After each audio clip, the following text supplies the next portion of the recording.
Happy birthday, Jason. I just wanted to tell you that I'm very proud of you. You're getting good grades in school, and at home you've really been helping me with the chores.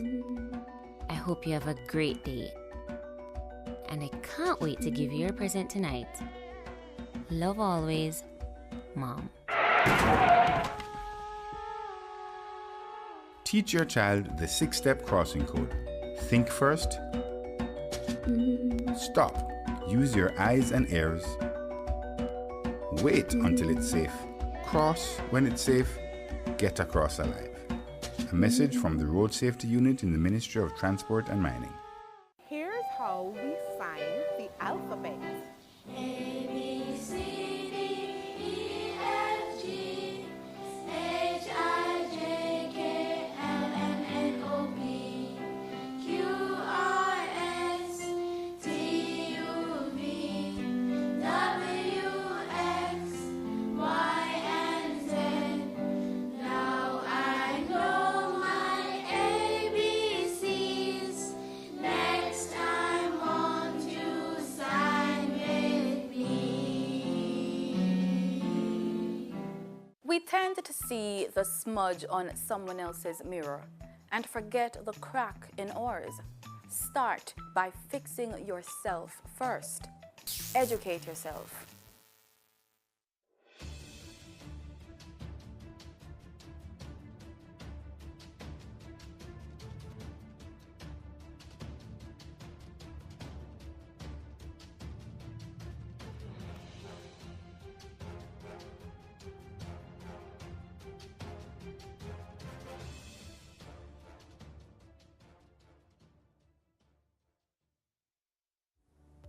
Welcome to PBCJ's live coverage of the Lower House. I'm Simone Absalom Gale.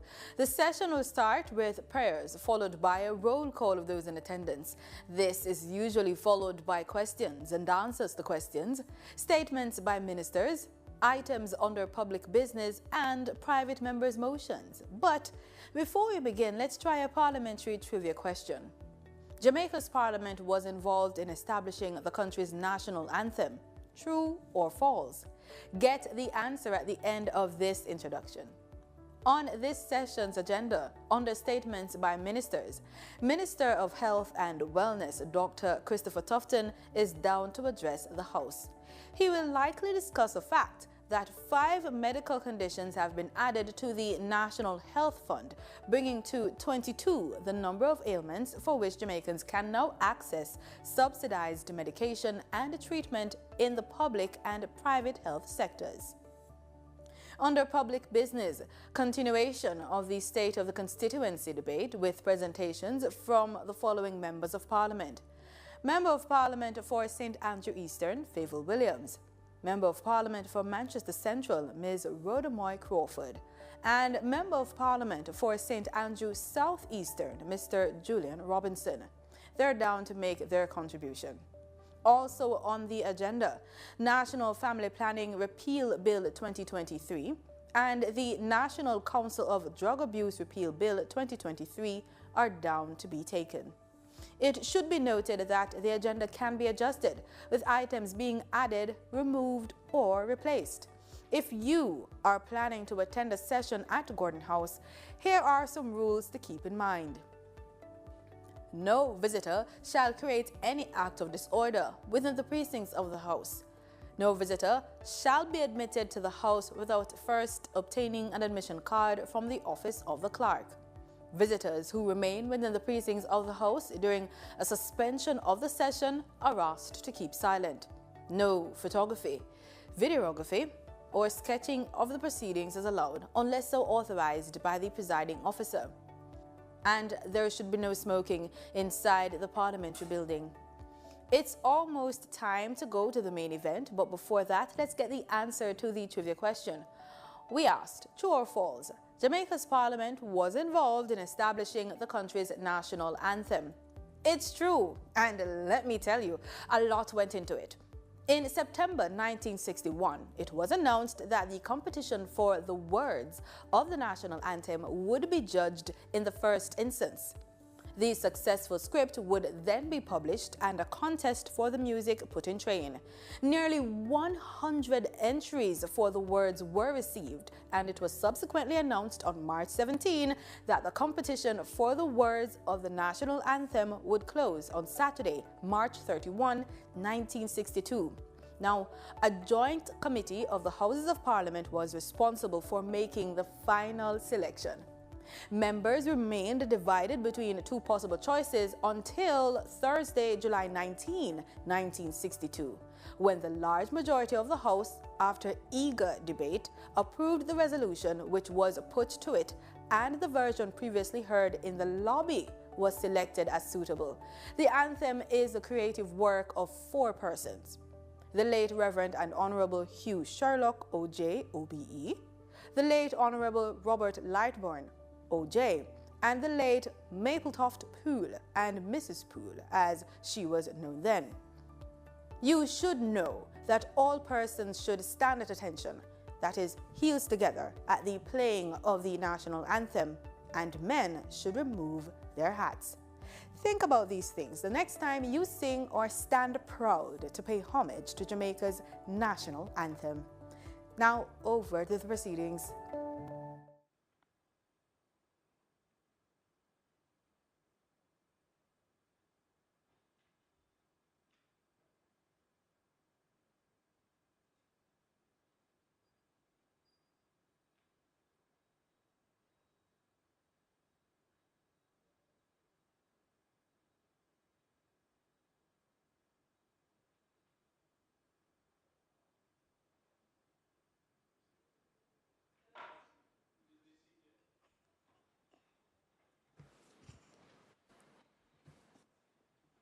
This honorable House now resume the sitting.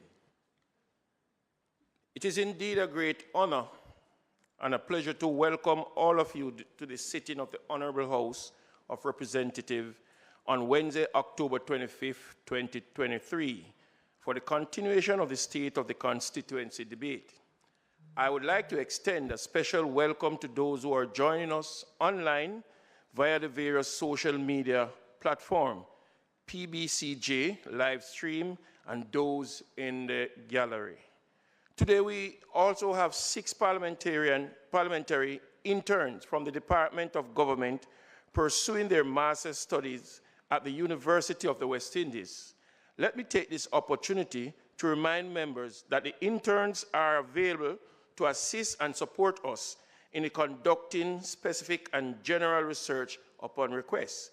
Members are being encouraged to make contact with our Deputy Clerk, Ms. Colleen Lowe, who will be able to provide you with more information in utilizing the services of the interns. I'll now invite each of the interns to please stand and be acknowledged when their names are called. Ms. Suzelle Ray.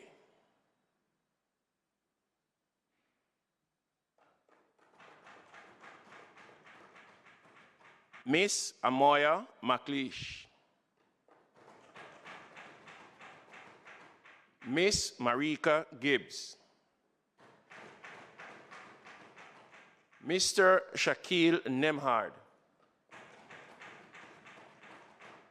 Mr. Ashrujo Brown. And Mr. Kari Lawrence.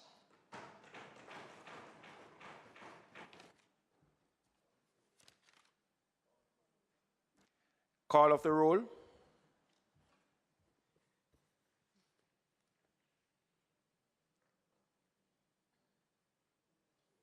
Mr. Bartlett, Mr. Holness, Dr. Clark, Dr. Chang, Ms. Grange, Mr. McKenzie, Mr. Chuck, Mr. Dr. Tufton, Mrs. Williams, Mr. Vaz, Mrs. Mallow-Fort,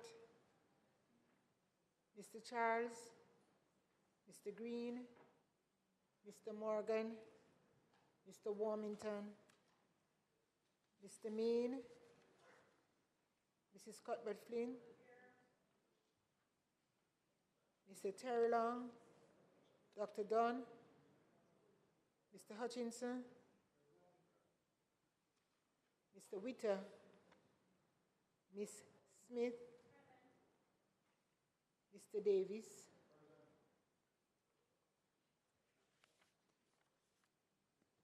Mr. Brown, Dr. Brown-Burke, Dr. Charles, Mr. Chin, Mr. Cousins, Ms. Crawford, Ms. Daly, Ms. Davis,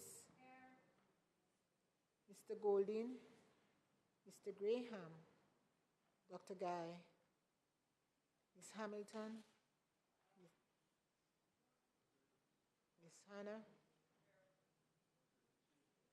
Mr. Henry Kitts, Mr. Henry, Mr. Hilton, Mr. Jackson, Mr. Lawrence, Ms. Lee, Mr. Miller, Mr. Montague, Ms. Morrison,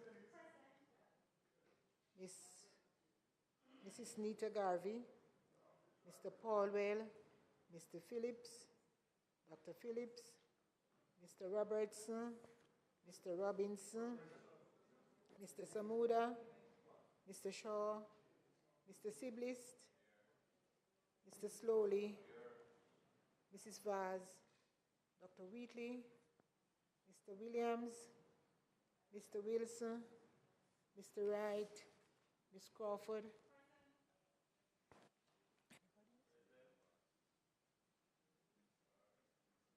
oh, Mr. Vaz, Ms. Daly, Mr. Lawrence. Thank you.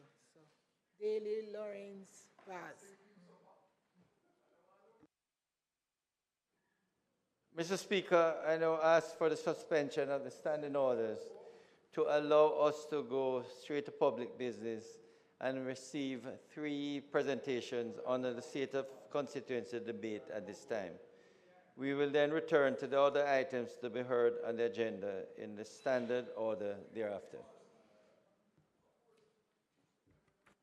Those in favor? Those against? Public business, the continuation of... Yeah. Mr. Speaker, the State of the Constituency Debate will continue today with contributions from Minister Fayval Williams, then Member Rhoda Moy Crawford, and then Member Julian Robinson. So we will begin with Minister Fayval Williams. Minister Williams.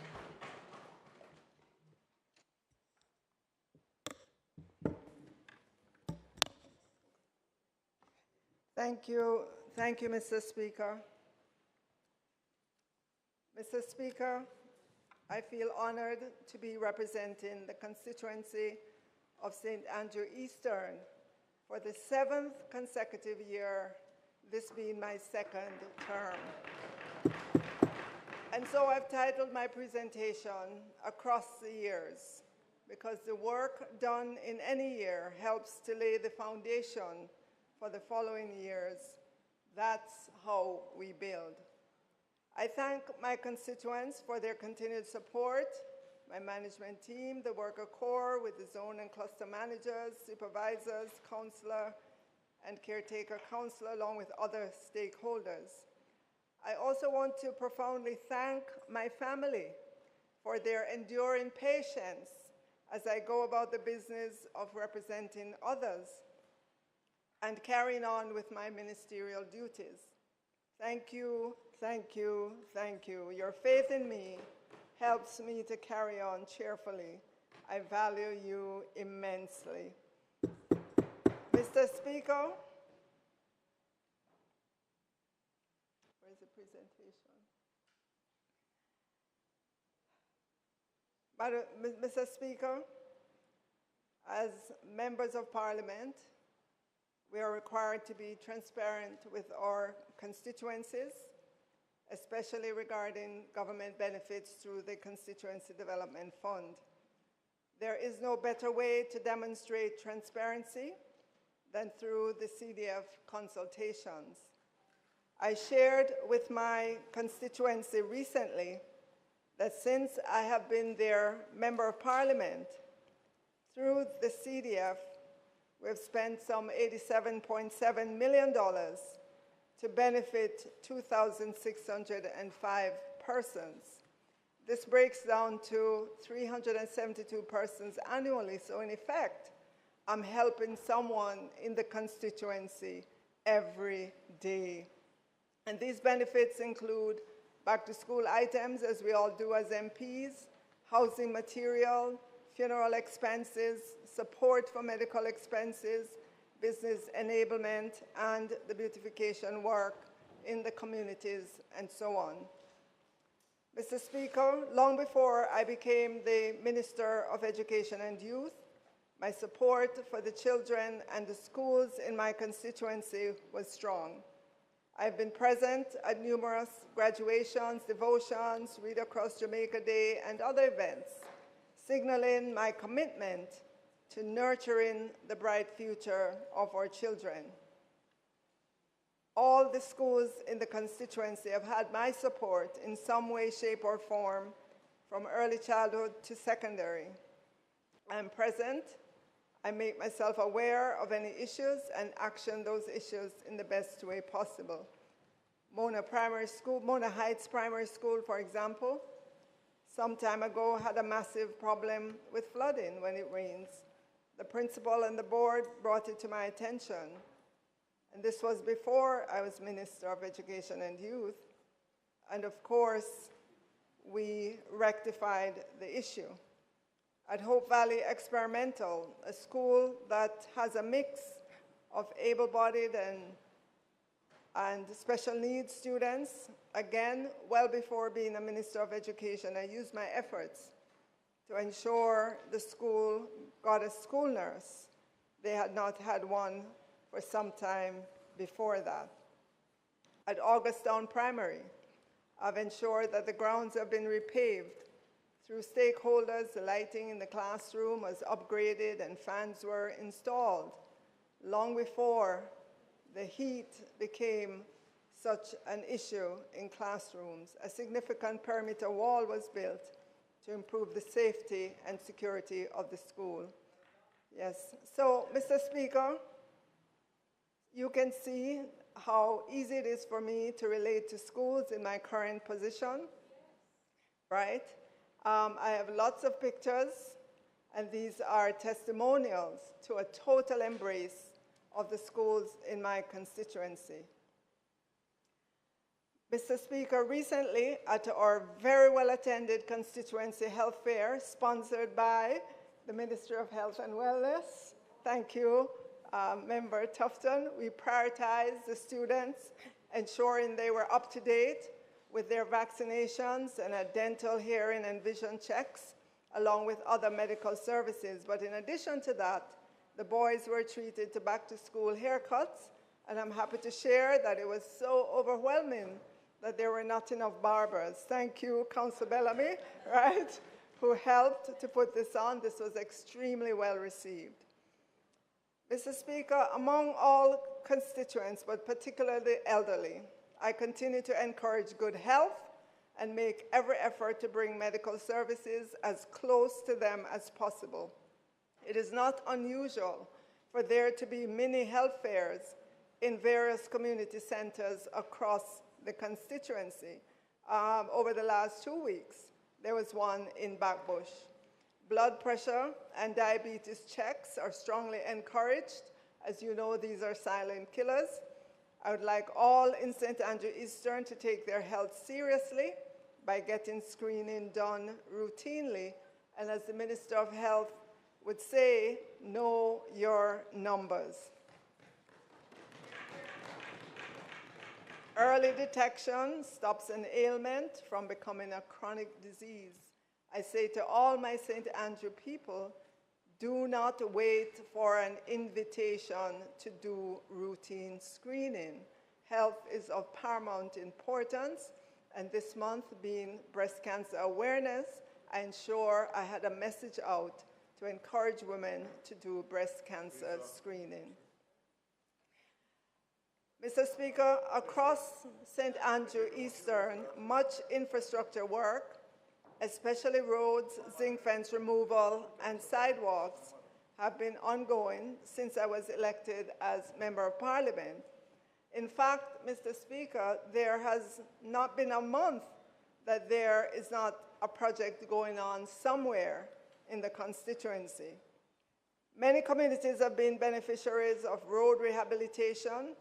I have to highlight the work that is going on. A lot of it has been done by JSIF, an agency of the Office of the Prime Minister, and this work has been going on in Augusttown, Hermitage, Goldsmith Villa, and very early in my tenure, roads were comprehensively done in Hampstead Park and other communities. Mr. Speaker, recently I posted a picture on my social media pages showing the speed bumps that were being constructed in Pines of Karachi, a community in St. Andrew Eastern. I'd always known that several communities such as Hope Pastures, Mona Heights, Beverly Hills, Tankerville, Charlemont wanted protection from speeding motorists. I was surprised at the overwhelming interest in speed bumps, or what we call sleeping policemen. In fact, Mr. Speaker, to date, there are 18,900 impressions on social media X. I just reflected, because this was not something the residents of these communities were advocating when I started in the politics, but this is an example of an important change in the 7 short years of representation. Communities are seeing their quiet and relatively safe streets transformed in front of their eyes into racing tracks, primarily by motorists that cut through their communities without regard for children, elderly, and others. I will continue to advocate on behalf of my communities for sleeping policemen so that persons do not have to feel afraid to pull their cars out of their driveways onto the roadway or feel afraid taking a walk in their communities. Mr. Speaker, speed bumps save lives. And for the longest while in this country, it has been resisted. Now is the time to install those speed bumps in communities, because if we don't, we're going to be seeing more accidents with members of communities and motorists who are rushing through. #slow down. Madam Speaker, I pause to highlight the importance of sports and the unifying effect it continues to have throughout St. Andrew Eastern. I want to highlight the Bring Back the Love Restorative Justice through Sports football games in Augusttown, Hermitage, Goldsmith Villa, African Gardens, River, and a host of other football clubs and tournaments within the various communities across St. Andrew Eastern. Over the years of my tenure as MP, I've helped to ensure sports facilities are rehabilitated in communities like Jarrett Lane, Backbush, Bottom Tavern, Standpipe, and others. I'm only now able to show off the fancy multi-purpose court at Standpipe that many stakeholders, including Muslim Foundation, St. Margaret's Church, and the U.S. Embassy worked on. But just before it was completed, COVID took over and we had to close the court. Now, though, this court is very heavily used, as is evidenced by these pictures of the recent football tournament. Personally, Mr. Speaker, I don't necessarily excel in any sport, but I fully support all the sports with my time and encouragement and with whatever funding I can find.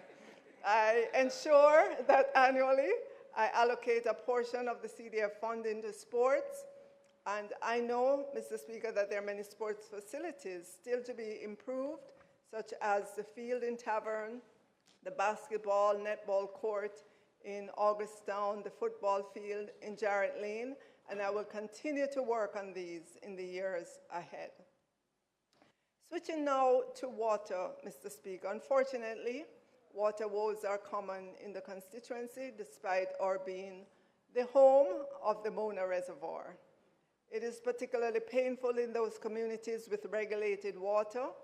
So despite the schedule that NWC gives, inevitably, there are problems with people not having water. I've been working with the entity NWC to regularize water supply in several communities. We've had some success in communities such as Goldsmith Villa and Backbush in getting metered water, Mr. Speaker, to parts of the community. It's a slower process than I would like because the infrastructure takes time to put in, but I am encouraged because the residents ask for it and they do pay their water bill. They put a value on that water bill with their name on it and their address. And so they do take action to make the payment. I'm happy to share that water infrastructure were laid recently in Goldsmith Villa. Testing has been going on. There's still a lot of work. It seems to be done to make it so that the residents are getting water through the meters into their homes.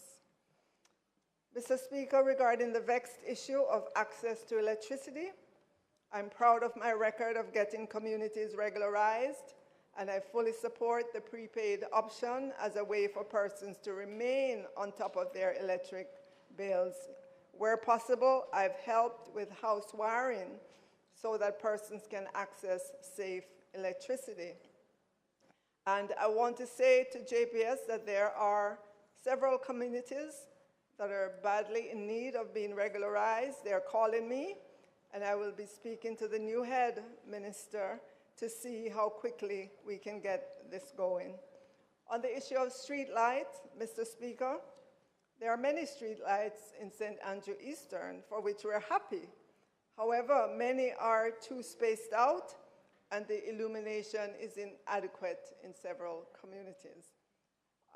One such area that needs more lighting is Old Hope Road between Waterfalls and Papine, and this will be on my list as well in the meeting that I plan for with JPS. Yep. So in terms of community Wi-Fi, Mr. Speaker, so far, 3 communities in St. Andrew Eastern have Wi-Fi with more communities on the way. Thank you, Minister. On September 2nd, we're going to turn the Wi-Fi on in Jarrett Lane. Yes. And for those of you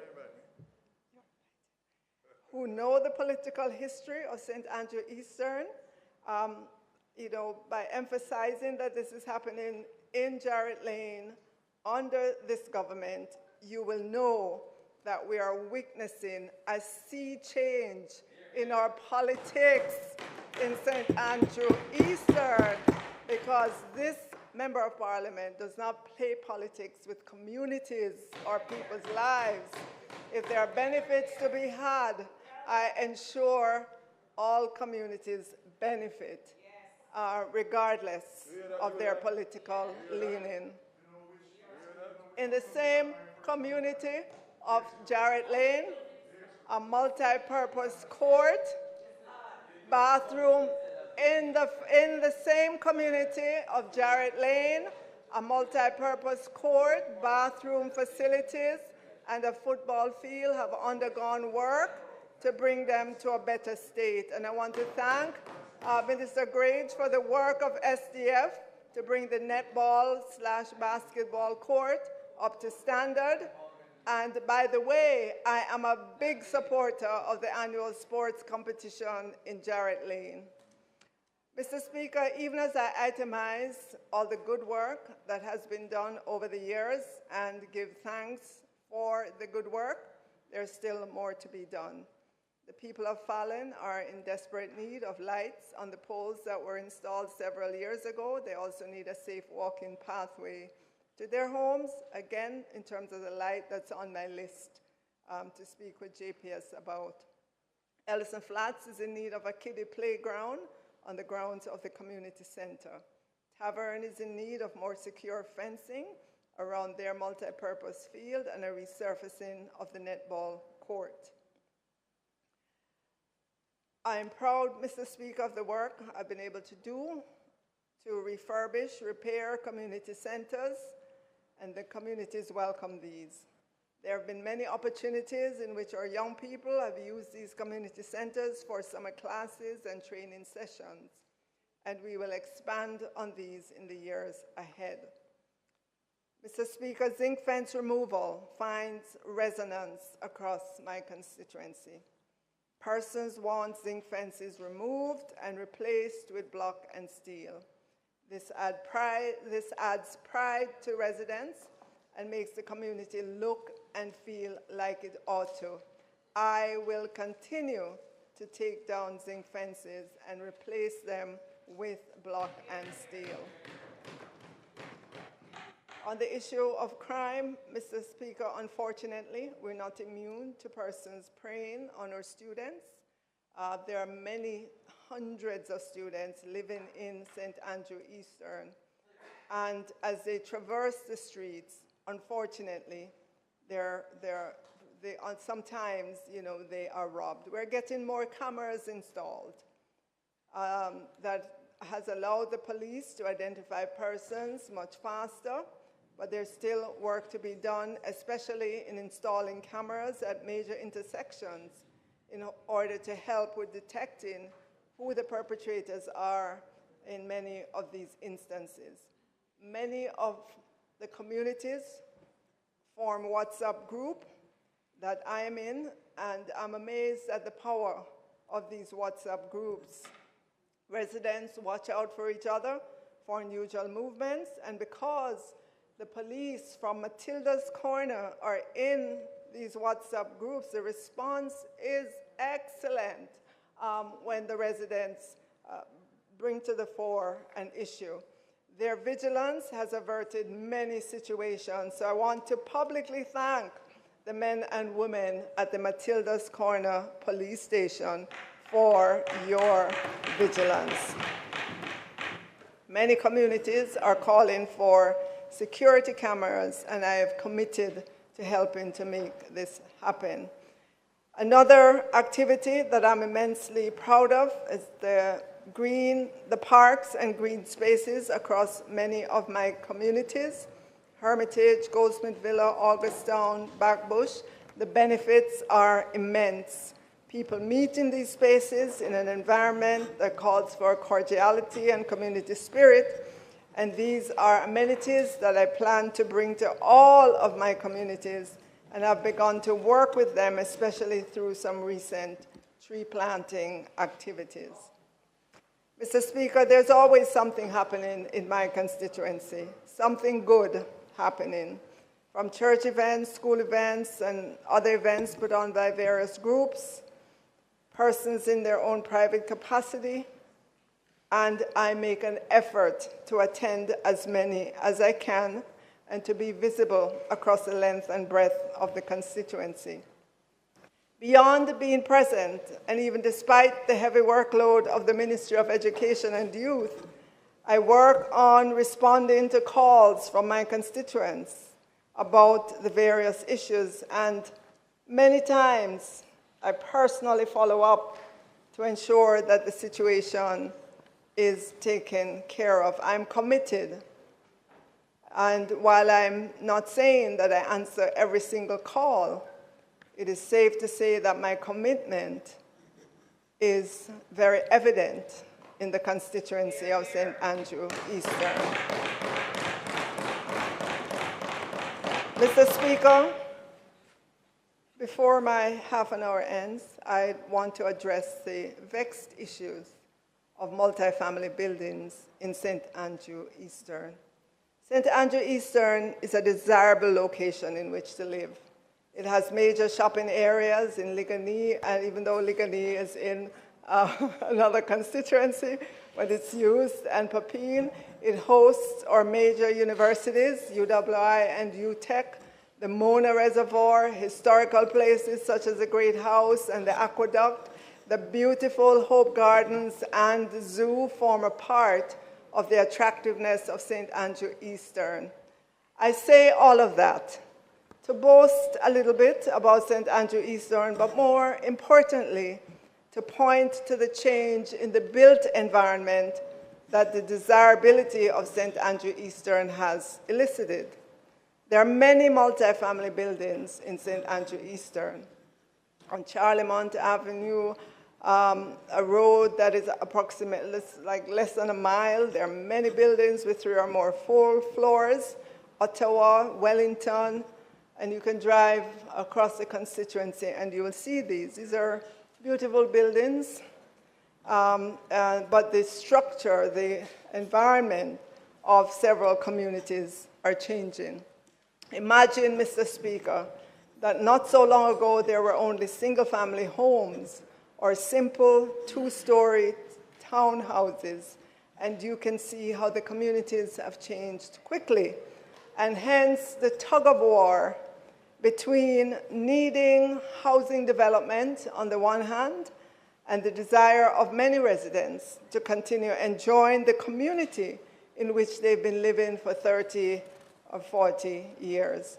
On many occasions, Mr. Speaker, I, as MP, I am in the middle, trying to stand for the desires of the constituents, while at the same time acutely aware of the need for housing stock, given the economic growth Jamaica is experiencing under this government.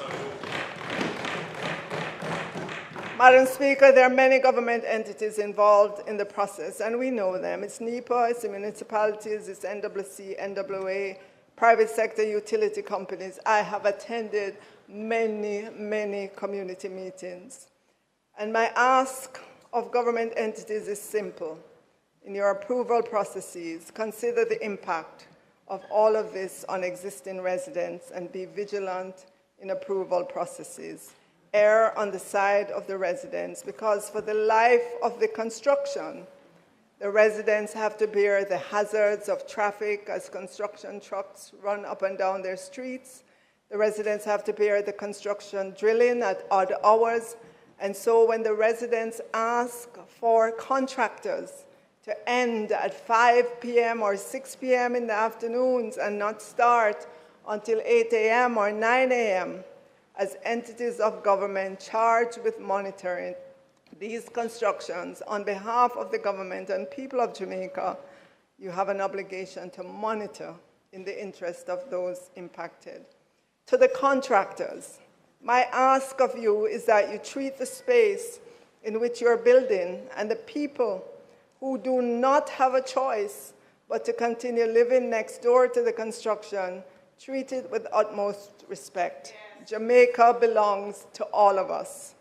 Honor the commitments you make to the communities to only do construction within a certain time, to not drop cement on the roads, to not tie up traffic with big trucks, to begin and end construction at the times agreed.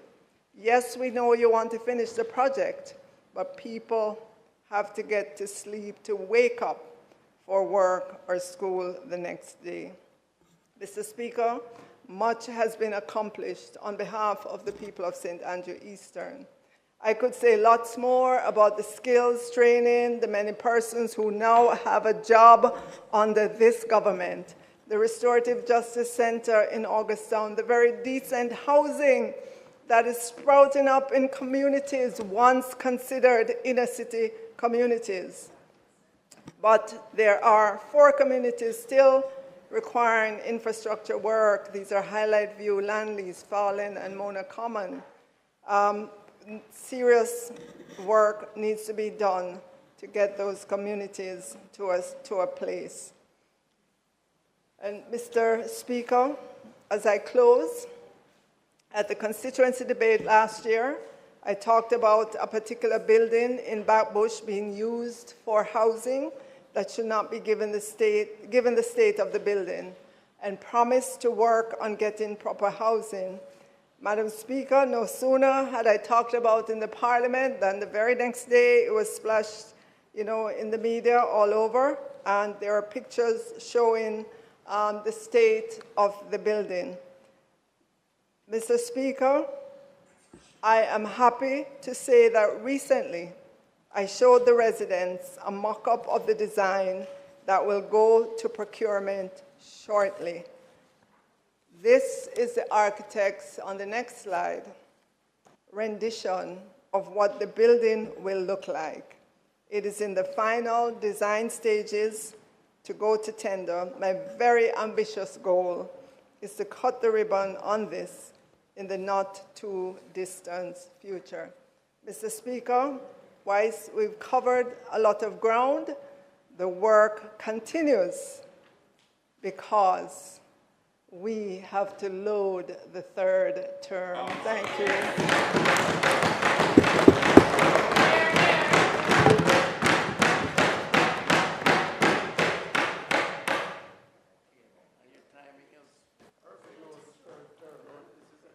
Speaker, I'd like to thank the member from Eastern St. Andrew for a wonderful presentation in this constituency debate.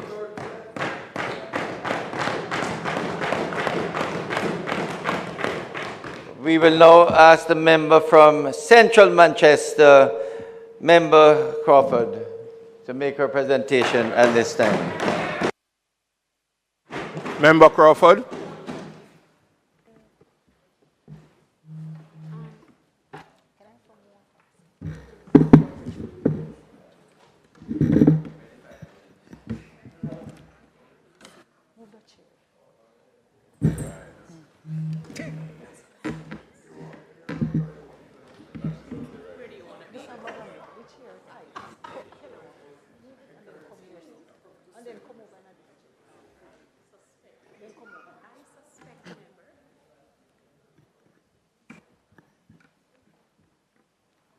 Mr. Speaker, with a sense of pride and achievement, I rise for the third time to contribute to the State of Constituency Debates as Member of Parliament for Manchester Central,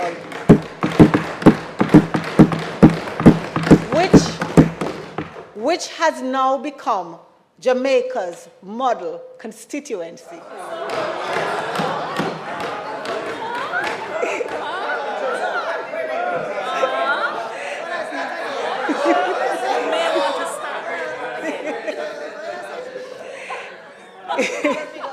In my short time as a political representative, my steadfast leadership and numerous accomplishments have garnered attention from constituents, Jamaicans at home and abroad, and even international observers, who often remark that my role as a member of parliament appears effortless.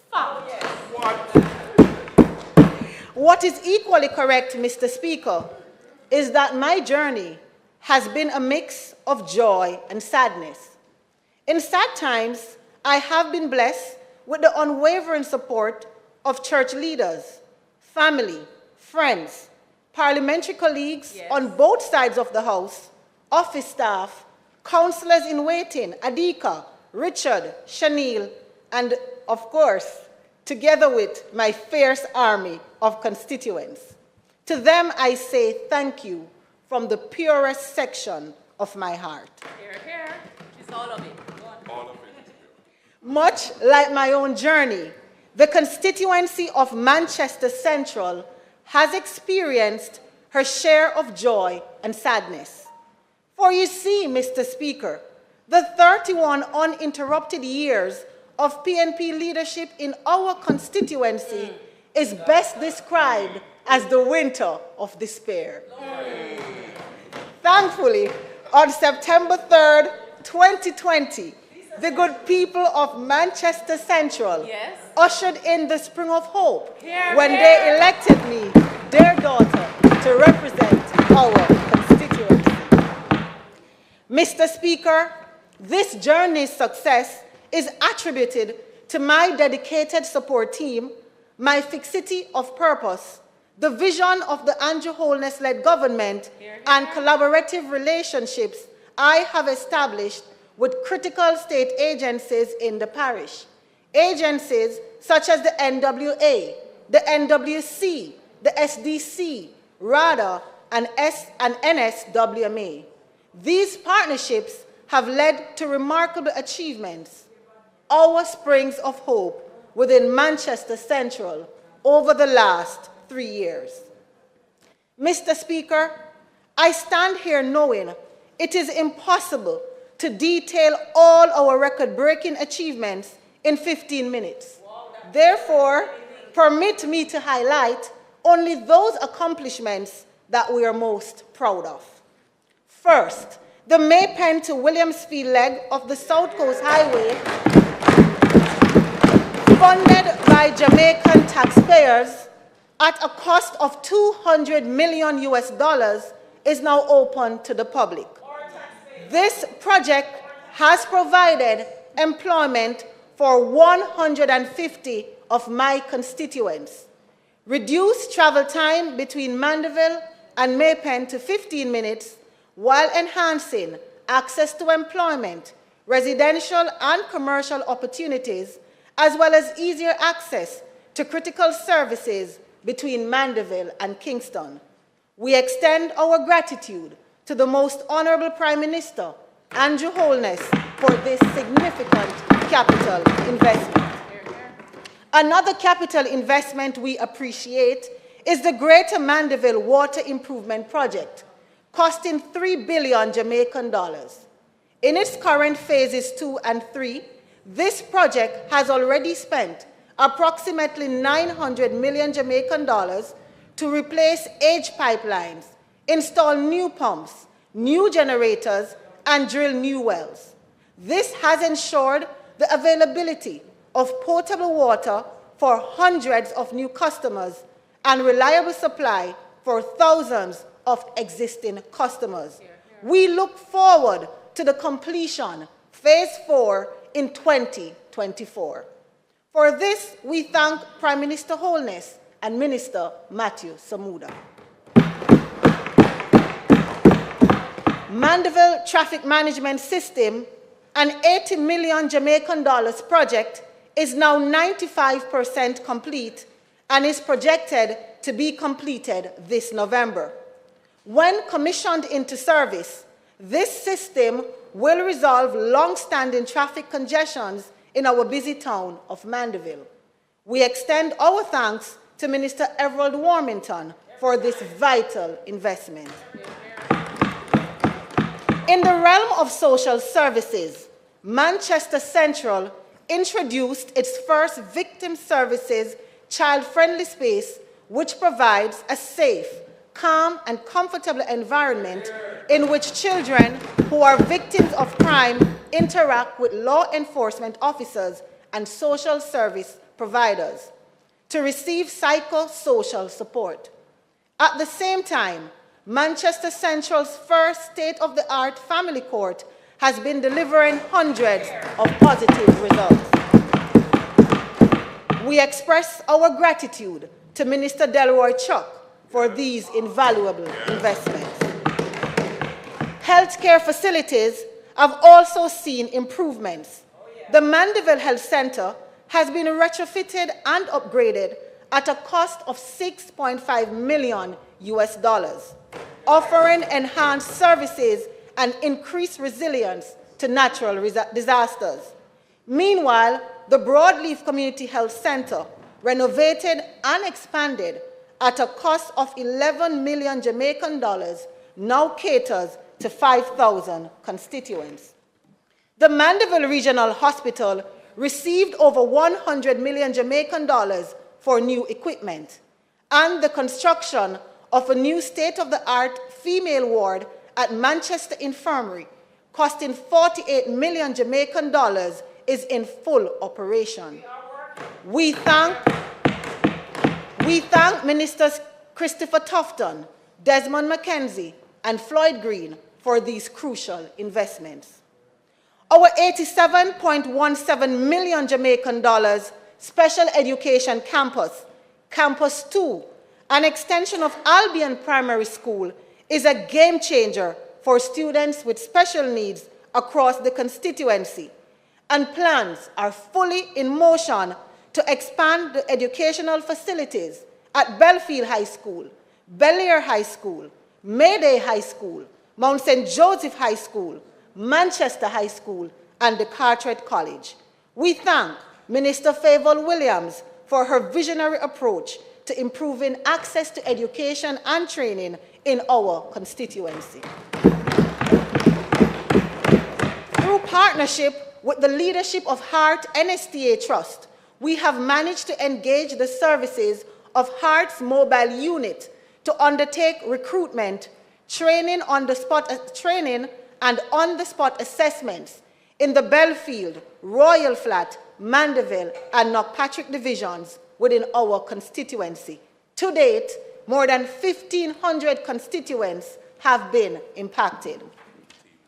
Mr. Speaker, our constituency has witnessed an impressive array of housing solutions and impactful initiatives. Following Prime Minister Holness's presentation of 112 housing solutions, including 80 service lots and 32 bedroom units in Perth Estate, and his gift of 6 housing units to constituents through the Hope Social Housing Program, enabling recipients and their families to realize the Jamaican dream of home ownership, a dream that once seemed far-fetched. Another 3,406 service lots and units, 1,406 solutions in Perth Phase 2, and 2,000 units in Mount Nelson are being prepared and will soon become available. Additionally, 2 two-bedroom units will be gifted in November to 2 constituents who lost their homes to fire. 1 unit is being constructed through the Hope Social Housing Program, and the other through the Indigent Housing Program of the Ministry of Local Government and Community Development. We extend our gratitude to Prime Minister Holness and Minister Desmond McKenzie for their support.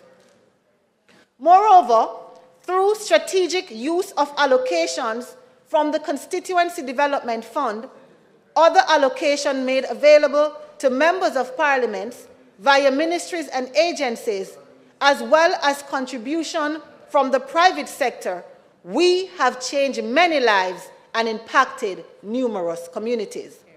Mr. Speaker, we have invested $28 million in supporting 4,608 students across all levels of the education system, with tuition grants, book grants, school uniforms, technological devices, and other school supplies.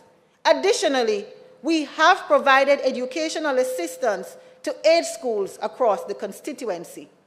These endeavors reflect my commitment to the provision of access to education and training. We have tackled short-term water challenges with a $5 million Jamaican investment in trucked water to homes, schools, and farms, and distributed 289 water tanks to constituents who are struggling to harvest water. Furthermore, we have boosted the local economy, offering employment to 528 constituents and providing 555 entrepreneurial grants to small business operators and farmers. Through our welfare programs, over 3,000 constituents have received compassionate funeral and medical grants. Recognizing the importance of sports, we launched the inaugural Rhoda Crawford Community Football League and supported other community leagues while providing equipment and gears to numerous community sports clubs. Our signature program, the Rhoda Fix, has allocated over $180 and 70 million for road rehabilitation across the constituency, with more road improvement initiatives scheduled to begin as early as next week. In fact, road improvement will remain a dominant feature of my stewardship. Mr. Speaker, as the proud daughter of the late Donette Dolores Faulkner, the committed parliamentary representative of the wonderful people of Manchester Central, a dedicated member of this outstanding Andrew Holness-led administration, and a proud Jamaican woman, I want to leave with you the steadfast assurance that Manchester Central, under my leadership, will continue to blossom with countless springs of hope for generations to come. I thank you.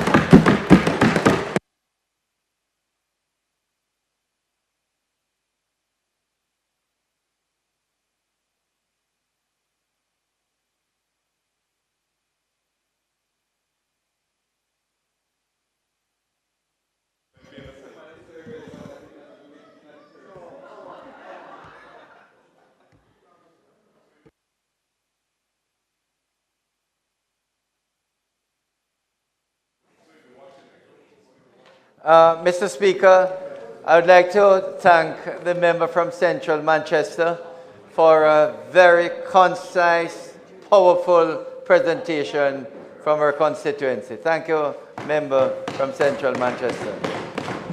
We now ask the member from South East St. Andrew for his presentation. Member Robinson.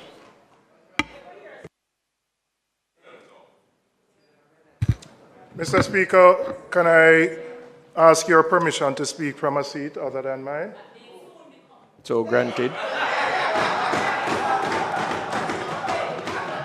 You can rest assured, any seat in here will remain mine, and it will be over there soon, so don't worry.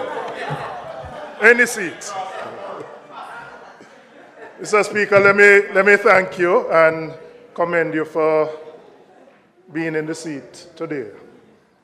I stand before this honorable House in gratitude, first and foremost to the Almighty for continuing to bless me with health and strength to carry out my duties to my constituents and to my country.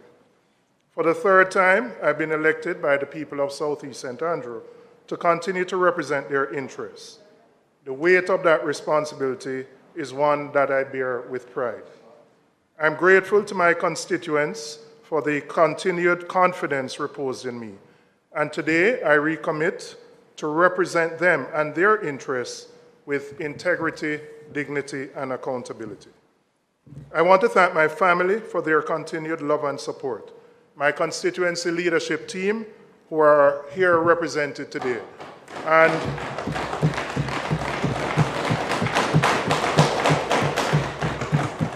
I thank them because in the last election, 2 weeks before, I tested positive for COVID and I had to remain at home. And it is the leadership team who ensured that I comfortably retain my seat. So I thank them for their continued support, dedication, and work on behalf of the constituency. And I thank the wider family of members of our party and the society. When I was first elected to the House on December 29, 2011, I made a commitment to serve my constituents on the principles of accountability, transparency, and participatory democracy. Every year, Mr. Speaker, since I've been first elected, I've done an annual constituency report, even though there's no requirement for us to do so. And while we have a discussion about job descriptions and the roles of members of parliament, there are some things that I have decided to do on my own because I believe they represent best practice in how we should represent our constituents. The reports that I do, which are on my website, detail the expenditures and the impact of all the projects from the Constituency Development Fund, as well as other projects and initiatives within the constituency. I've also consistently, Mr. Speaker, hosted the annual Constituency Development Fund consultations. In fact, in most cases, I host two, one in each of the two divisions. And I found that exercise particularly useful because many of our constituents don't understand how the CDF works. They don't understand the process to get resources from the CDF. And there are often misconceptions that we have money in our pockets that we walk around and can spend. So I find those consultations important in explaining how the CDF works. I'm proud to say, Mr. Speaker, in terms of accountability, transparency, and participatory democracy, I haven't just talked the talk on this issue. I have, in fact, walked the walk, and I will continue to do so. It is not my intention this afternoon to go through all the work in the constituency. As I said, they are detailed in my annual reports, which are available from 2011. All 12 of those reports are on my website, julianjrobinson.com. On becoming an MP, I reflected on how best I could serve my constituents, given the multiplicity of needs and the limited resources available through the Constituency Development Fund. Given that it's impossible for any MP to undertake any large-scale infrastructure project without direct central government support, I decided to use the majority of the resources available to me and my own energies in the areas of education and training. For the past 2 years, Mr. Speaker. I'm used to Madam, but Mr. Speaker. For the past 2 years, I partnered with the Heart Trust NTA under a European Union-funded Youth at Risk training program to deliver training and certification to constituents at Excelsior Community College and the International University of the Caribbean. And I will tell the member from Eastern St. Andrew that many of your constituents come over to EXCED and benefit from that program. The 8-week program consists of 2 weeks of... Yeah, man. Absolutely. And they will tell you, they come to my health fairs too. Yes, the ones from across the road. And even though the program is in my constituency, we serve everybody. We serve everybody. All the time. All Jamaicans. All Jamaicans. The 8-week program, Mr. Speaker, consists of 2 weeks of core skills, which includes conflict management, self-development, family life management, and career development, and then 6 weeks in a technical skill area. The participants are assessed, and then they are certified at the end of the program. This program is available to persons aged 17 to 29 who are either not at school or not in work, which is why it's called at-risk program. It is free of cost to the participants, and a daily stipend of $500 is provided to assist with transportation and lunch. I have said, I know the member from Eastern St. Andrew doesn't have responsibility for Heart, but I have said to Heart, one of the big issues with attendance is the difficulty in paying the stipend. Many of the participants don't have bank accounts or struggle to get them. Many of them have joint accounts which don't work. And I've been encouraging Heart to pilot using a mobile wallet where they can pay the persons on time. The challenge when you pay people 2-3 weeks late is that many of them drop out of the program and can't come. It's a good program. It's one that I have seen the benefit of for constituents who have participated, but there are just some administrative things that we can improve that can make it more efficient. At Excelsior, we have completed one cohort which ran from July to September of this year, and there were 4 skill areas. And I just go through them. Cosmetology, hair braiding and weaving. Electrical, conduit, trucking, cabling, and tray installation. In construction, masonry, and tiling.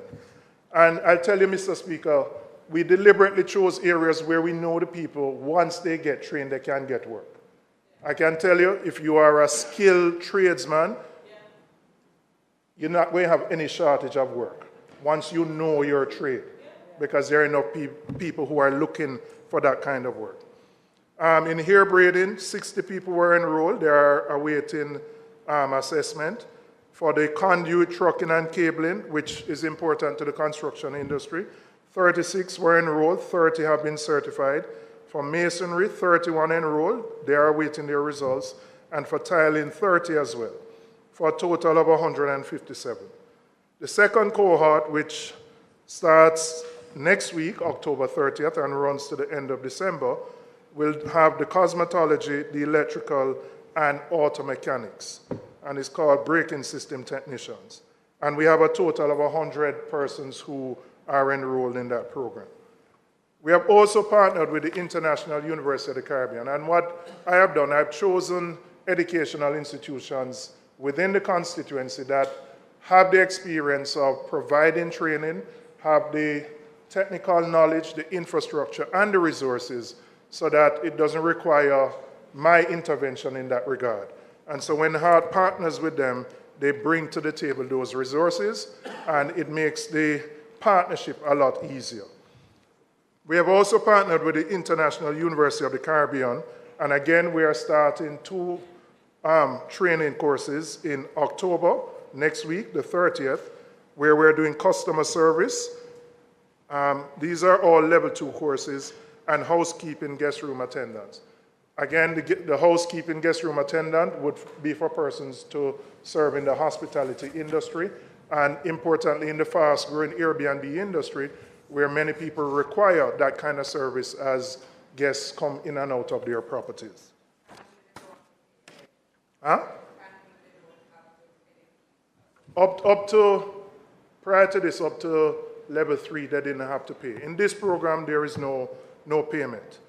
We have 41.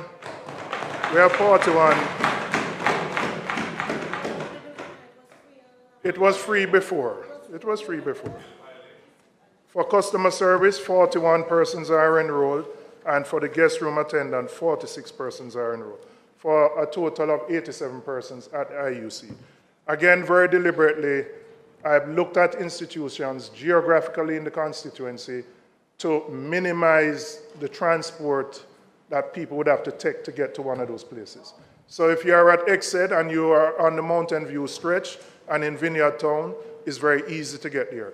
IUC is at the corner of Old Hope Road and Lady Musgrave. So people in Swallowfield can walk, and other people in the constituency can access it with one bus or one taxi. What I have found, I will tell you, is that we have people who come from as far as St. Catherine and Clarendon and enroll in the programs, and we don't turn them back. Once they matriculate and they meet the requirements, we allow them to participate. Denise and many others.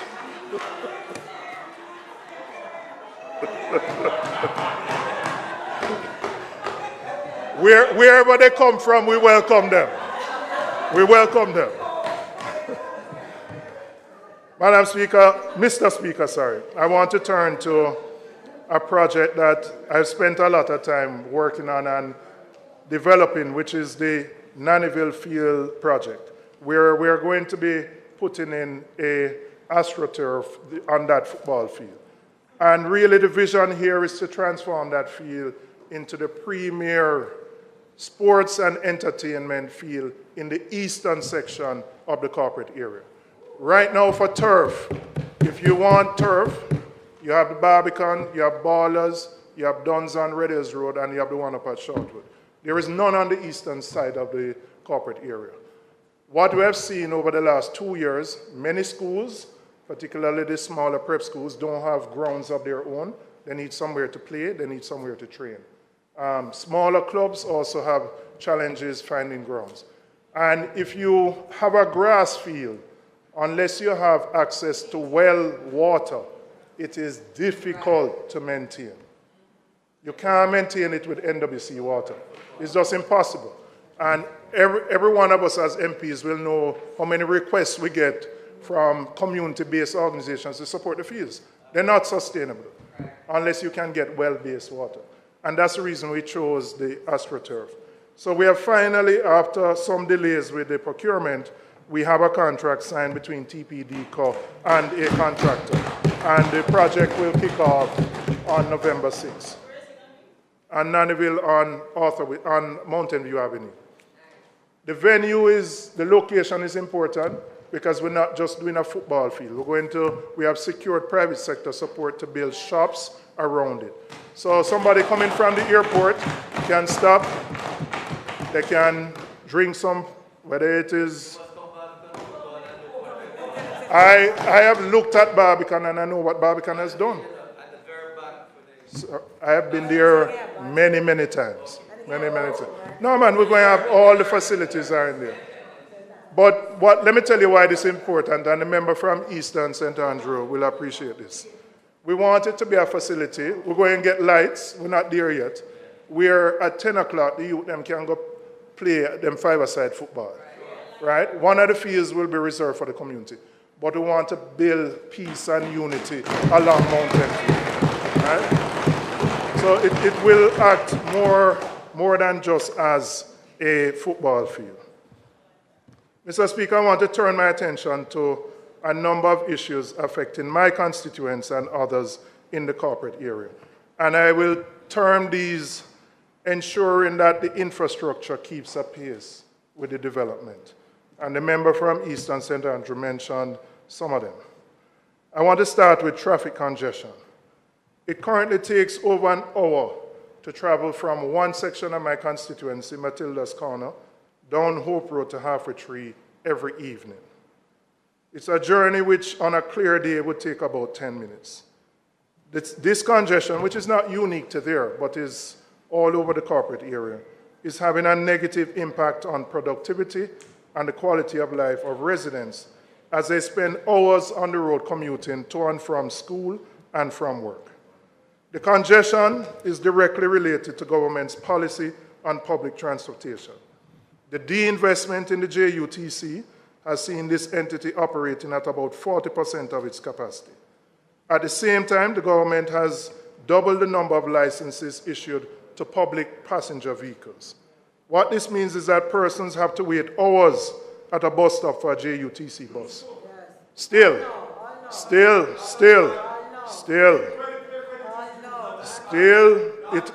it has improved, but it is still problematic. It has improved, but it is still problematic because you are still, all right, if you want to have a frank discussion, you're supposed to be turning out 400 and something buses, you're at about 180 or 90. So what it means is that somebody goes to a bus stop and has to wait hours. They can't wait, so they have to jump in a taxi because they have to get to school or they have to go to work. The number of taxis that are on the road cause that congestion. The competition caused the indiscipline, right? So yes, I'm not saying new buses don't come, but the problem is still there. It is a reality. All right?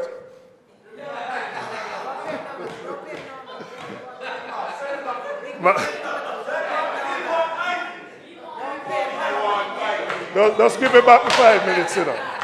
Mr. Speaker, give me back the 5 minutes. Mr. Speaker, time has come where we must invest properly in the JUTC so that we can put more buses on the road because when the persons who have to use the private taxis pay more than when they go in the JUTC. But, Mr. Speaker, we also have to think outside of the box in relation to how we're going to deal with public transportation. I'm recommending that the government commissions a study to determine the feasibility of installing light rail in the Kingston metropolitan area as a way of reducing the traffic congestion and improving public transportation. Right? And you would have to assess the routes, whether it is from Halfway Tree to Papine, whether it's Constant Spring to Halfway Tree, the most traffic routes, and determine the feasibility of it. What we are seeing right now is that the amount of cars that are coming onto the road on a weekly basis, we are always going to have this congestion. It can be whether it's monorail or you use the existing roadway infrastructure. But what I want is do the feasibility to see whether it is something that can be done. Right? Madam Speaker, I want to give you an example. I want to give you an example of the impact that development has on traffic. So when you take a 3/4 acre single family home, which has probably 2 cars, and you convert that to a 10-story, 50-unit apartment, you're moving from 2 cars to about 75 cars there. Right? It is the same existing infrastructure and roadway that we have. And I can give you examples. You just need to drive in your constituency, Eastern St. Andrew and mine, and you see those developments taking place every single day. And that is why I'm saying let's look at light rail, because the amount of new cars that are coming on the road, we are going to have this congestion problem multiplying in the years to come. And I am not clear, Mr. Speaker, if we are thinking down the road about how we are going to manage these issues, because it has a direct impact on labor productivity and it has a direct impact on the quality of life of persons. I want to turn now to water infrastructure, and I want to use the same example of where you convert a 3/4 acre single-family home into a 10-story, 50-unit apartment. And that single-family home, let's say it had 5 or 6 persons, and you move it to 50 units, which may have an average of 100 persons. You're moving from 5 to 100 with the water infrastructure that is currently in place. How will we ensure that the water provision keeps apace with this growth and development that is taking place? And I would tell you, Mr. Speaker, as we speak, there are sections of my constituency that are still under the water restrictions, which have been in place for 8 months. Still, even though Hermitage is full, Mona is at 90%, and I figure after today and tomorrow, Mona will probably go to 100%. But you have people under the water restriction where the water turn off at 2 o'clock every evening. Yes, even now, in parts of New Kingston, parts of Lower Vineyard Town, I'm calling on the NWC, give the people a break now. Given the increased rainfall, I mean the inconvenience people have to face. We have a dengue outbreak, and every day water lock off at 2 o'clock with the increased rainfall. They need a break. So I'm calling on the NWC to give the people a break. But beyond that, and while I recognize that there is some new capacity being installed, I participated with Minister Samuda in a well thing on Maresca Road, but the level of development that is taking place, the pace of that development, the water supply that we have has to improve and has to be increased exponentially to meet that demand. Mr. Speaker, I want to turn to the issue of garbage collection. It is simply unacceptable and inexcusable that residents in my constituency have to wait between 3 to 4 weeks to get their garbage collected. 3 to 4 weeks. And I'm talking about since we have gotten the 50 new trucks. I will say to the credit of the staff at Solid Waste, when you call, when there's an issue, they are generally responsive. But, Mr. Speaker, it can't be the role of an MP every single week to be calling somebody at Solid Waste to say, send a truck in a community when garbage pile up for 3 and 4 weeks. It can't be. It's wrong. I don't know what the issue is. I must tell you. I assumed once the trucks came that the problem would have been solved. But I'm talking about up to recent, up to a week or 2 ago, we're getting these complaints. And for some reason, there's a challenge dealing with it. I want to highlight a specific garbage collection issue in my constituency along the Old Hope Road belt, starting from Chambers Lane, which really is in the Eastern St. Andrew, but all along Swallowfield.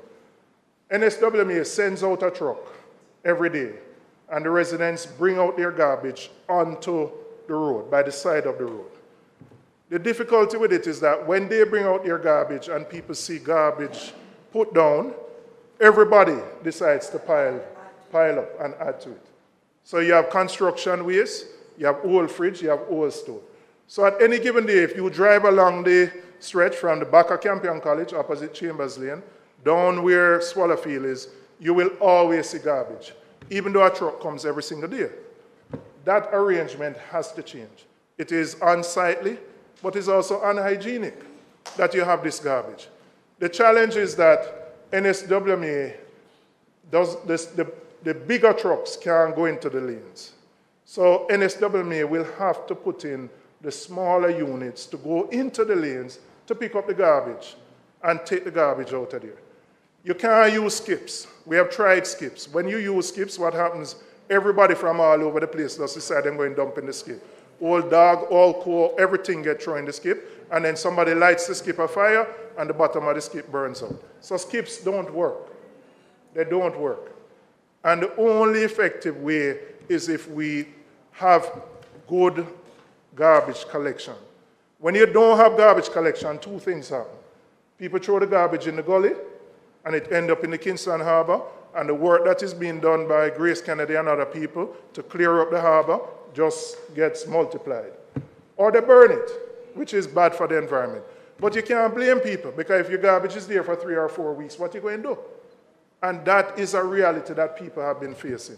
We have to get garbage collection right. It is not beyond the capacity of the NSWMA and the Ministry of Local Government to fix this issue. But I also want to recommend, Mr. Speaker, that we embark on an aggressive campaign around composting. I'll tell you my own personal example. I got this 50-gallon drum. I bore some hole in the side and the bottom of it, and all my fruits, vegetables, ground provisions, I started to compost. I would say in the last 2 to 3 years, I've reduced what I put out for collection between about a half to a third. Composting works, but people are not culturally attuned to composting, or they don't know how to compost. And given the challenges we have with solid waste, whether it is the ministry or NSWA, must embark on a program of encouraging more composting. There are many of the companies, whether they be industrial chemicals or otherwise, who have drums that they no longer use. They can get the drums, go into the communities, have some public training, explain to people how to compost, because it's not something naturally people know how to do, in a way which is hygienic, and the soil that you use, you can use to put on your plants and your flowers, etc. But sustainably going forward, we have to reduce the amount of garbage that is put out for the garbage trucks to collect. And composting is one of the best ways to do that. So I want to see an aggressive campaign from the NSWMA around composting. I want to turn my attention to the issue of pensioners and dealing with life certificates. The Accountant General's Department recently located from the Ministry of Finance to Dominica Drive in New Kingston. Finding somewhere to park in New Kingston has always been difficult, and it will become even more challenging as pensioners have to drop off their life certificates. I'm recommending that a drop-off system be implemented to facilitate pensioners remaining in their cars, dropping off their life certificate, getting their receipt without coming out of the vehicle. Many times it's a relative, it's children who do it on their behalf. But to find parking within New Kingston is so difficult that it is going to be difficult for those persons to do so. And I believe that can be done without much problems. Mr. Speaker, I now want to turn to an area of frustration. Late last year, the Prime Minister announced to great fanfare, much desk banging over there, that each member of Parliament would receive $40 million for roadworks within their constituency. Once an announcement is made, everyone in your constituency, what about my road? Why my road can't fix? And yes, Miss Rhoda fix. Them all cite you too and say, how come you do it and me can't do it? Yeah, man, them say that. No, I say, Mr. Speaker, when the project was announced, the week after, I identified my 4 roads. I called NWA, they went and they did the estimates, right? After doing the estimates and agreeing, they then ask you for the list of the contractors. I supply that. I have 2 minutes, we're good.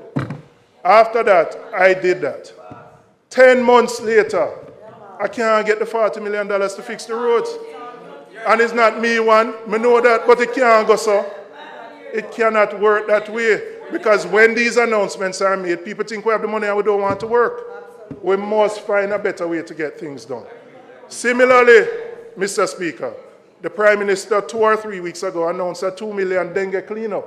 We in the middle of dengue, mosquito abide people. We have an epidemic which the Minister said we have.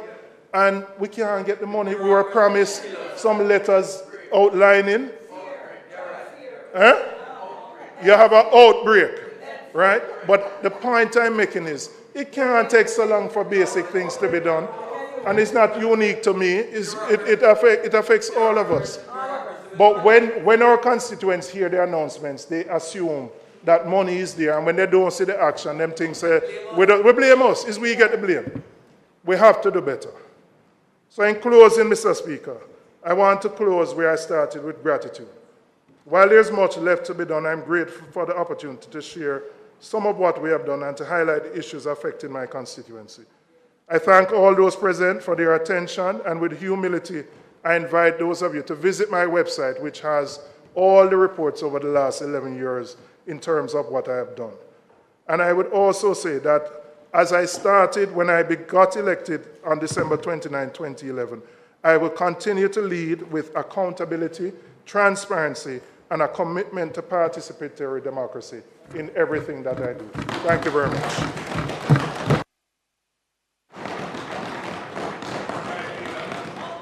I want to thank the member from Southeast.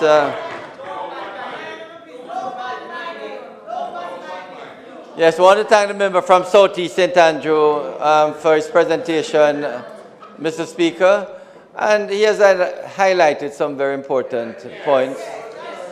I mean, the 40 million affects all of us. I can tell you, you know, the bureaucracy is a problem just to get things out. And so it's not affecting only you, member, but virtually everyone. Mr. Speaker,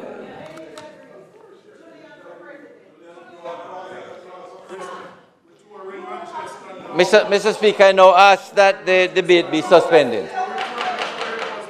I now ask that the constituency debate be suspended.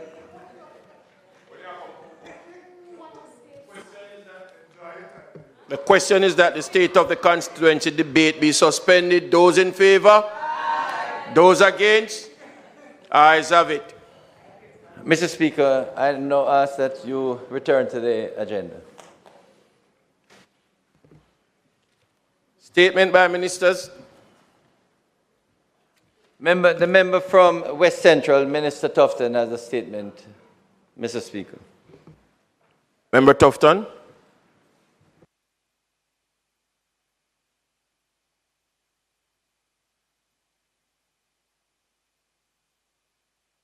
The mic needs to, okay. Thank you, Mr. Speaker. I have a short but important statement. Mr. Speaker, I rise to update the members of this Honorable House on yet another important development in public health in Jamaica, which is the expansion of coverage for non-communicable diseases through the National Health Fund, an agency of the Ministry of Health and Wellness. Mr. Speaker, we continue to advance public health in Jamaica. We are adding 5 conditions to the pool of those currently provided for under the individual benefits program of the NHF. The NHF card would therefore now see an increase in the subsidy for the treatment of 5 additional illness categories. This is the most significant increase. We now have 17 categories. We're adding 5. The 5, Mr. Speaker, are colorectal cancer, lung cancer, multiple myeloma, Parkinson's disease, and thyroid disease. This, Mr. Speaker, colleagues, represents a $450 million Jamaican dollar increase in subsidies, and we expect some 47,000 beneficiaries, Jamaicans, to benefit from this addition. I want to pause here, Mr. Speaker, to specifically recognize the team at the National Health Fund for their continued commitment to public health in Jamaica. It is the NHF's mandate to provide funding for specified healthcare benefits, health promotion, health projects, and pharmacy services in a sustainable, efficient, and customer-centric environment. And the truth is, and we have seen this in the manifestation of a number of awards that they have been recognized for, that the NHF, the team, has been successfully operating in accordance with that mandate. My commendations and thanks to the management and staff of the Ministry of Health and Wellness, as also the parent entity of this National Health Fund. Mr. Speaker, the National Health Fund Individual Benefits Program provides subsidies for three main categories of benefits for enrolled Jamaican residents: medication to treat and manage 17 chronic diseases, now moving from 17 to 22 with the 5 additional, and that became effective yesterday, Mr. Speaker. Medical supplies and devices for diabetes and asthma, and 3 diagnostic tests. The subsidies are accessed using the NHF card and through the Jamaica Drug for the Elderly program. Some 350,000 Jamaicans actively rely upon this program for care, and we anticipate that this number will increase with the addition of the 5 conditions. To keep pace with the emergent needs of the population, the NHF routinely conducts a review, Mr. Speaker, of the benefits program by way of feedback from beneficiaries and stakeholders in relation to their concerns, as well as requests via the individual benefits request form. It is on the basis of this feedback that the 5 new illness categories have been added to the program, Mr. Speaker. Mr. Speaker, it is a positive development in that those Jamaicans who would be unfortunate to suffer from these conditions now have support through the NHF card, but it's also an indication that Jamaica and the population has a sick profile which is increasing and poses a threat to a fairly large number of our population. And a lot of these illnesses, Mr. Speaker, are lifestyle-related illnesses, which means more cure as opposed to prevention. And it is a commentary that requires a response, which we have tried to embark on through programs like Know Your Numbers and other primary care programs. But, Mr. Speaker, it is a fact that we have a non-communicable disease or lifestyle disease challenge. 1 in 3 Jamaicans are hypertensive, 1 in 8 diabetic, 4 of 10 are unaware of these conditions. The Know Your Numbers program, which was launched in Falmouth recently, the first execution, Mr. Speaker, just to give an indication of the extent of the challenge, we did over 1,600 tests involving 450 Jamaicans. 99 of the 450 Jamaicans who did a combined number of 1,600 tests had to be recommended to the doctor for follow-up. That's almost 25% of those who were screened. That is a demonstration of the extent of the challenge we face. It means persons walking around with elevated blood pressure, blood sugar, diabetes, and being unaware, which justifies the program to encourage screening, but also is evidence of why we have to adjust our benefits program to address some of the challenges in the society, and why prevention is always going to be cheaper than cure. When we analyze deaths, for example, in 2020, we found that 59%, or over 12,700 Jamaicans died early. That is before their 75th birthday. I think I've said that before in this house, but repeat again for emphasis. And these deaths caused over 144 life years to be lost, a 30% increase in potential life years over a decade when compared to a decade ago. So, Mr. Speaker, it is a challenge. Now, you will notice that the categories that we have added involves cancer, a particular sickness profile. And this is so because it's a growing concern in Jamaica, the rate of increase of cancers. It's actually the fastest rate of growth, even though cardiovascular disease represents the largest cause of deaths in the country. Cancer is the second leading cause of death among the NCD, and is among the NCDs that are plague the population, basically. Data from the 2020 Global Cancer Observatory lists colorectal, otherwise called colon cancer, lung cancer, and multiple myeloma among the top 10 cancers in the country. As a third leading cancer among the population, colon cancer affects some 11% of the population, with more than 700 new cases recorded in 2020. More than 500 people, or just over 7.5% of Jamaicans, were diagnosed with lung cancer in 2020, and the condition is especially common among men. Multiple myeloma, a type of bone marrow cancer, recorded a 2.9% mortality rate and resulted in more than 100 deaths in 2020 with the data that we have.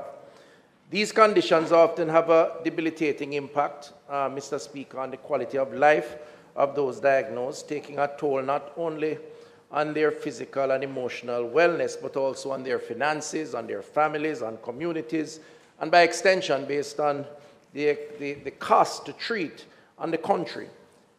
And this, therefore, has to be noted in terms of the response that we take. We must therefore act, Mr. Speaker, in the public health interest, championing prevention to the extent that this is possible, but also making provisions for persons once diagnosed to access high-quality care in order to safeguard the possible health outcomes.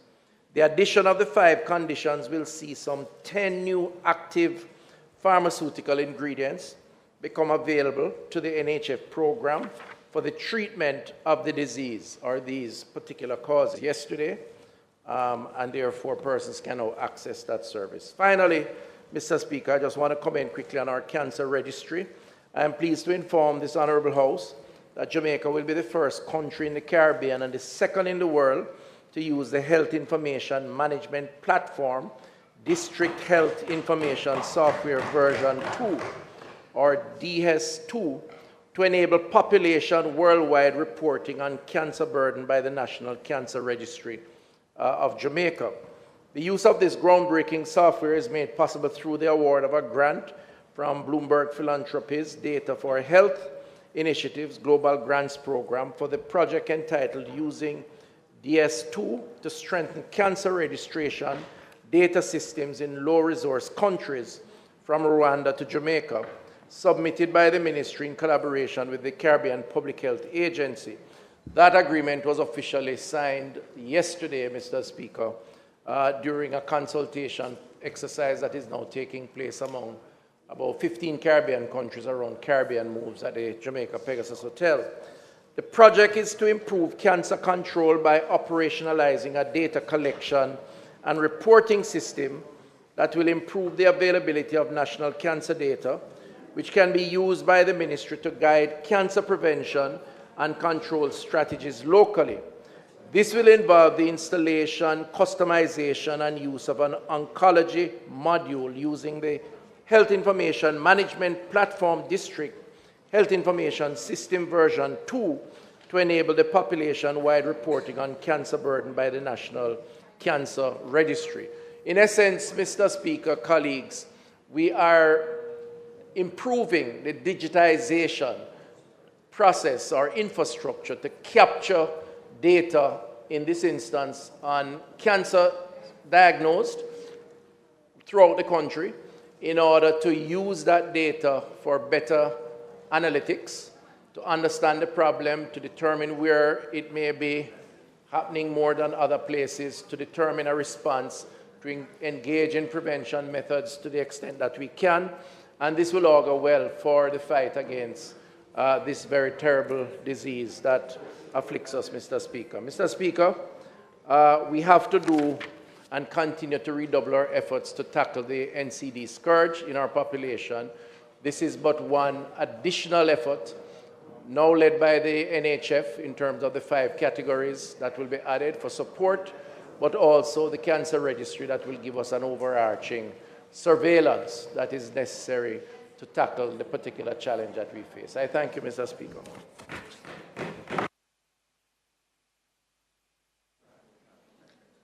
Mr. Speaker, you know, the NHF is one of those success stories that has cut across successive administrations, started by the former Member of Parliament for Central Manchester, John Juno, and we have seen good management across administrations. We support the addition of these 5 new conditions to the NHF, primarily because the cost of treating these conditions is prohibitive. It often leaves families in penury when they are finished with these conditions and destitute. And certainly for persons who don't have insurance, I hate to say it, but when they can't get the treatment, they die. It is just a sad reality. So we welcome this, and we believe it is a good addition. I know my colleague from Central Manchester, from Central St. Mary, Central St. Mary, the opposition spokesman on health, had raised the issue of thyroid diseases being added to the list of beneficiaries, and I'm happy that you have acted on that recommendation and it is included here.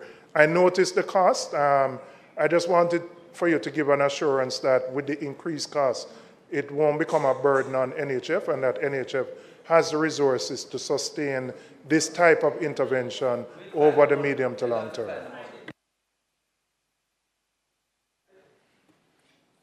Thank you, Mr. Speaker. Minister, I enjoin myself to the comments made by the acting leader of opposition business today. But just as I did the last time around, the truth is that all of us, I believe, would have requests coming to us from constituents about assistance in terms of fees, right, for medication as well as for surgeries and so on. And we know just how difficult that is. It still remains, Minister, a difficult thing in terms of what to do. I know we talk about compassionate grants and so on, but there seems not to be a clear pathway to say to us or to anyone that if this is their situation and they are unable to, then what recourses do they have? So I wanted to ask you just to kind of help Jamaica understand that as you speak on that.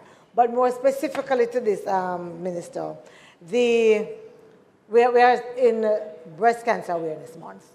And even the last time when we added the PSA test for free, again I come back and ask, is there any window of opportunity for women to be able to get these tests done for breast cancer in particular at a reduced rate? And I know that I think it's the Heart Foundation that does some of the testing, the Cancer Society, but they are really pressed in terms of the numbers. And so when persons are trying to do it, it's difficult. If you have a concern, if you have a doubt, if you want to check, it is hard to ask persons to really wait on that long line to do that. And it is, I believe, one of those that we should be concerned about.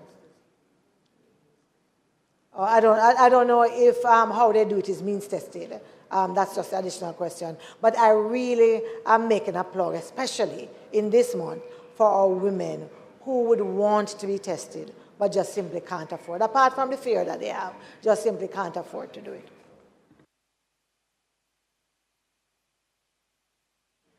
Thank you very much to the members for the comments and the endorsement of the announcement. The issue of the sustainability of the expenditure is one that would have gone into the determination as to the decision. So yes, I've had extensive discussions with the NHF, the management, and they do modeling to determine the cost, how that cost will increase over time. The data, historical data, gives a pattern of those who may need the support, and as a consequence, the estimates that have been put forward, the 450 million. So yes, it will be sustained. That is not to say we must not take preventative action, and that's a big part of the play, which is why I said the Know Your Numbers is very important, and other such activities for screening.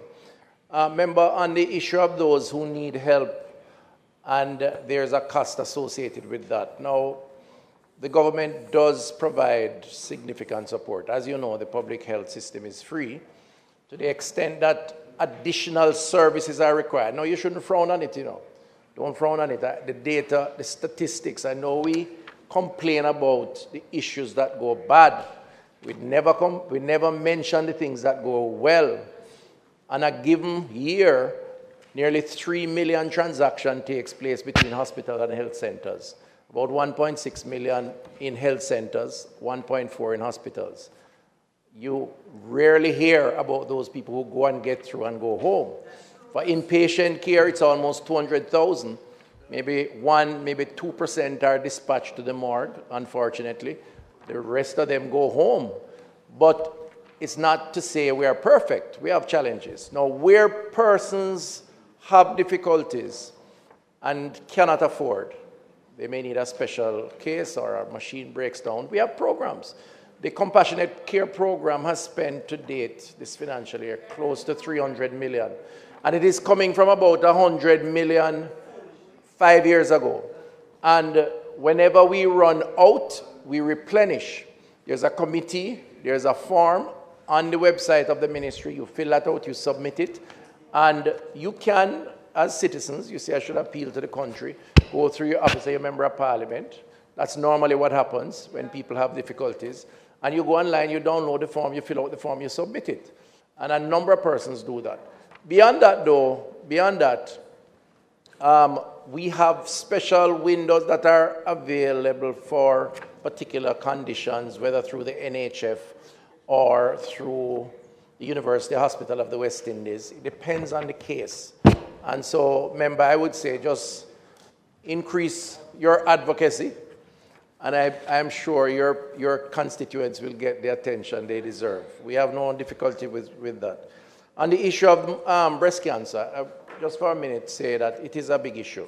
And I want to commend the member who distributed this symbolic and very beautiful representation of breast cancer awareness. I've been participating in a number of activities this month.